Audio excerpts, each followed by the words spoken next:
Now, some of these errors you can look for on different coins in your pocket change. It's not just this specific 1937 wheat penny here. The coin has been broad struck. Now, this coin, because of that, because of its high grade of a mint state 66, sold for around a little over $90. So $90 range, not too bad for that coin. All right, so this next coin here has been struck through a retained fragment. Now, it's graded at a very fine 30, so, not a mint state or high grade by any means. It's a really, really awesome type of mint error as well. This is just awesome, man. I absolutely love it. Here on the reverse, looks normal, nothing really going on there. This coin, because of that mint error, sold for over $550. Boy, would I love to come across something like that. Now, here is a 1941S. Of course, this coin is in much better condition. It is graded at a mint state 66 red, and it has a lamination here on the reverse of the coin, and we see that there at the bottom of the wheat penny. So, that's pretty obvious lamination. There's all kinds of different laminations you can look for on various different types of coins out there. So keep that in mind. I've done videos on those in the past. This penny sold for around $65. So nothing too valuable, but still 65 bucks.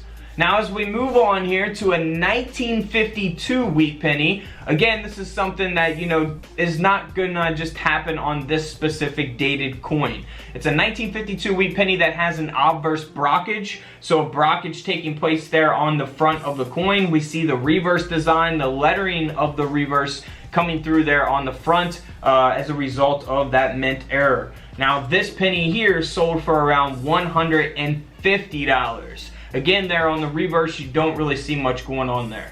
Now, here is a 1958. Of course, you can look for different clip errors. Now, this is a really major clip, 45% curved clip. The coin only weighs 1.8 grams because of that clipped error. Now, this is a 1958 wheat penny that sold for over $400. Of course, it's in really good condition as well.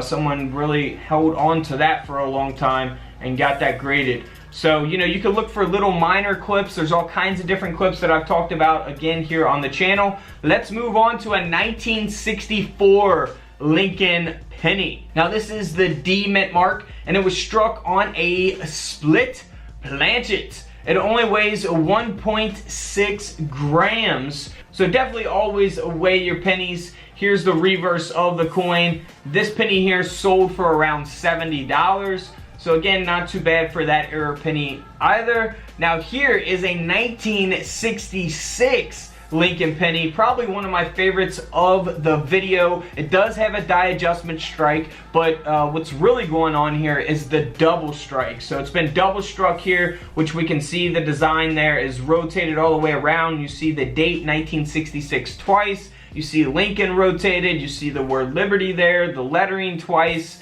Really, really awesome type of error. Again, double strikes happen not just on 1966 pennies. They're on various different types of coins. So this penny here sold for over $400 because of that mint error. Now, as we move on, this is a 1973 dime. I know we're talking about pennies, but I figured I'd throw this in there because it did sell this year in 2020. The coin was struck 50% off center and split after the strike. So really awesome dime there, 1973 Roosevelt dime. This coin sold for around $140. Let's move on to a 1973 D mint mark Lincoln penny that has been struck through a late stage capped die. So we have a die cap here taking place on the reverse of the coin. Now again, you can look for this on all kinds of different coins. As I've mentioned in the past, I found one in a coin roll, which was a really exciting time for me. Made a video about it. This coin here sold for around $60. So, again, nothing too crazy, but still, it's a $60 coin. Now, here is the same thing. However, this is taking place on a 1974 D mint mark, and this die cap is on the obverse of the coin. So, not the reverse. We see the reverse is fine, but here on the obverse, we see that capped die. Now, this coin here sold for around 75 bucks. 75 buckaroos. Moving on to a 1990 penny, something that you can always look for on any type of coin, as well as an off-center error. Of course, there's going to be different types of off-centers. This one has been struck 40% off-center, and this penny sold for around $50. Now here is a no-dated wheat penny. So from 1909 to 1958, when they produced wheat-backed pennies, this coin has been struck through a capped die. Again, we see the reverse design here is fine, but here on the front, we don't see that Lincoln design. We see the reverse design coming through here on the front because it was struck through that capped die. Now this penny here sold for around $300. Same thing with this, however, this is going to be a Lincoln Memorial penny. It's not the wheat penny. Same thing, we got one side that looks fine. On the obverse side, the front of the coin, it has been struck through a capped die, and because of that, this penny sold for over $200.